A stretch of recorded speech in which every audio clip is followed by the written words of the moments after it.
Hello and welcome to our channel, where we discuss important historical events that have shaped our world.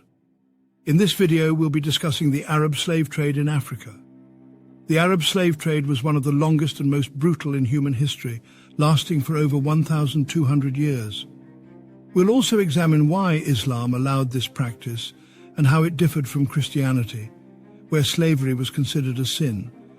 However, even Christian beliefs did not stop the Atlantic slave trade, although they were eventually quite instrumental in ending it, as slavery was considered morally incompatible with Christian values. The Arab slave trade in Africa began in the 7th century with the spread of Islam across North Africa and into sub-Saharan Africa. Islam allowed the practice of slavery but placed certain restrictions on it. Slaves were supposed to be treated humanely and given certain rights, such as the right to food, clothing and shelter. However, these restrictions were often ignored and slaves were subject to harsh conditions and brutal treatment. In contrast, Christianity viewed slavery as a sin and condemned the practice. The Bible teaches that all human beings are created in the image of God and are therefore equal.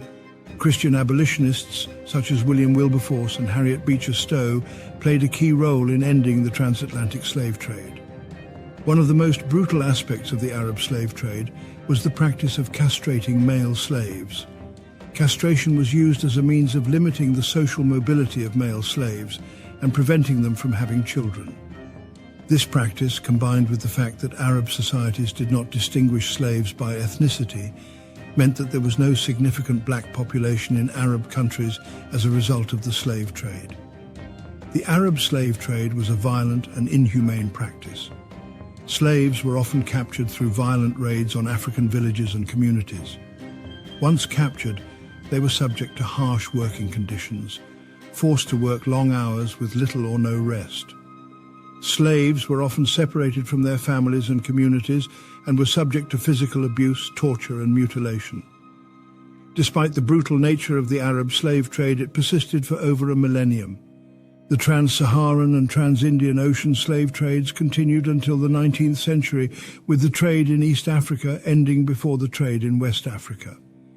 The end of the Arab slave trade can be attributed to a number of factors, including the decline of the Ottoman Empire and the rise of European colonialism. European powers began to exert control over parts of the Muslim world, and they sought to end the practice of slavery. In 1845, the British began a naval blockade of the Indian Ocean, which helped to suppress the Arab slave trade in East Africa. Similarly, in the late 19th century, the French abolished slavery in their colonies in West Africa. The rise of anti-slavery movements in the Muslim world also played a role in ending the Arab slave trade. In the 19th century, Muslim reformers began to speak out against slavery, arguing that it was incompatible with the principles of Islam. These reformers included the Egyptian scholar Rifaa al-Tatawi and the Tunisian scholar Khair al-Din al-Tunisi. Despite these efforts, the legacy of the Arab slave trade can still be felt in Africa today. The slave trade had a devastating impact on African societies, resulting in the loss of millions of lives and the destruction of countless communities. The lack of a significant black population in Arab countries is a reminder of the brutal practice of castration and the legacy of the Arab slave trade. That's all for today's video. If you have any questions or comments, please leave them below.